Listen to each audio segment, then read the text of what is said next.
Waterside Court at the end of Wharf Road is a modern housing development built alongside the canal opposite the Boat Inn. This is a modern plan of the area showing the roads and properties. Wharf Road is at the top left, Mill Lane is on the left, and the canal and the Boat Inn are at the bottom and on the left.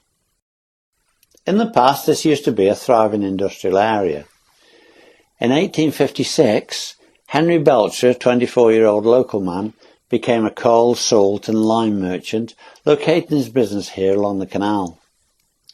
Over a period of time, his business expanded. He built a cottage and a warehouse, and at some point, Wharf House, where he lived. He built the steam-powered sawmill with a travelling crane which carried the timber from the canal boats to the sawmill.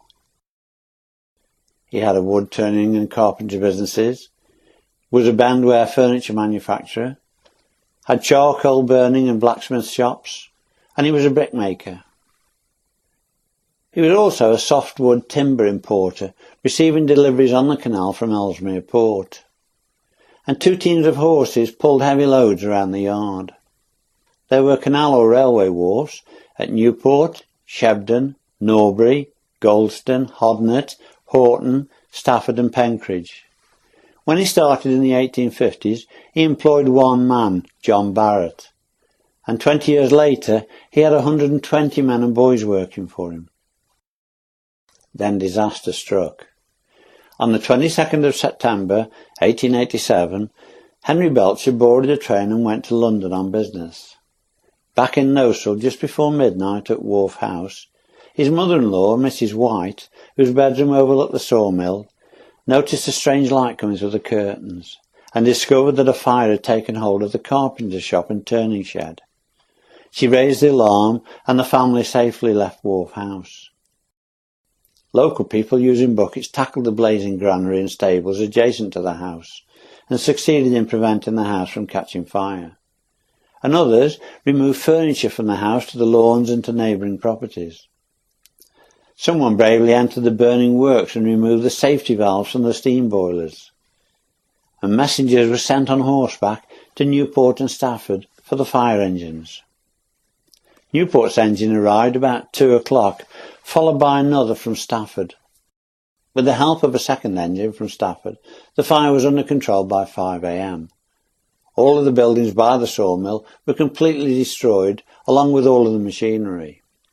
Fortunately, no one was injured. The site was rebuilt, and by 1900 the emphasis had moved away from timber towards brickmaking.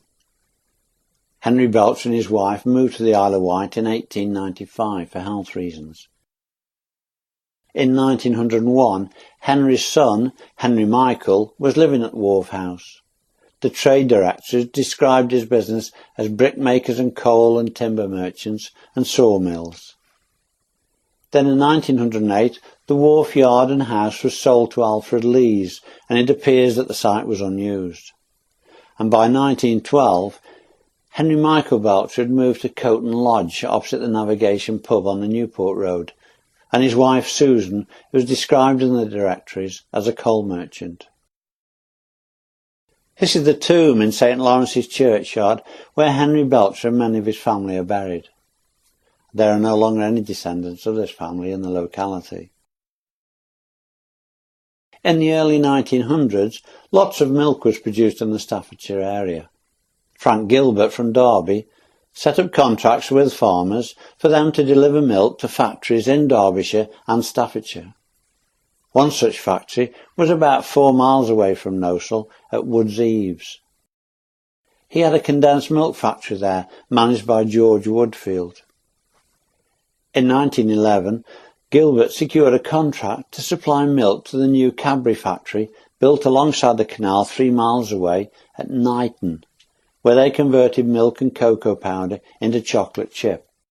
It made good business sense to transport the milk along the canal, so in 1913 Frank Gilbert rented the old Belcher premises at the Wharf, which had been disused for many years. He moved from the Woods Eaves factory and started delivering milk to Cadbury's using 2 boats, each capable of carrying 2,000 gallons. In 1918 he bought the premises at the Wharf Yard. This is the Cadbury's factory at Knighton, showing what the boats used to look like. After fulfilling Cadbury's requirements, surplus milk was sent away by train and the rest was used for cheese making. George Woodfield managed the creamery, manufacturing Derby, Cheshire and Cheddar cheese. A byproduct from cheese manufacture is whey. In the early 1900s, the easiest method of disposal was as pig feed. Consequently, a piggery was established at the Wharf site with 600 animals. This was managed by Lewis Palmer.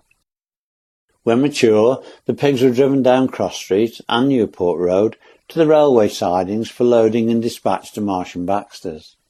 Maybe that's why Cross Street, shown here in red, was known as Pig Lane. At times there was too much whey and not enough pigs.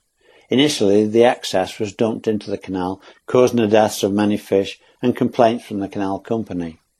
With agreement from the canal company, it was then pumped into nearby Cowley Quarry, but caused such a nuisance that the council placed an injunction on Gilbert and he was forced to close the factory in 1923.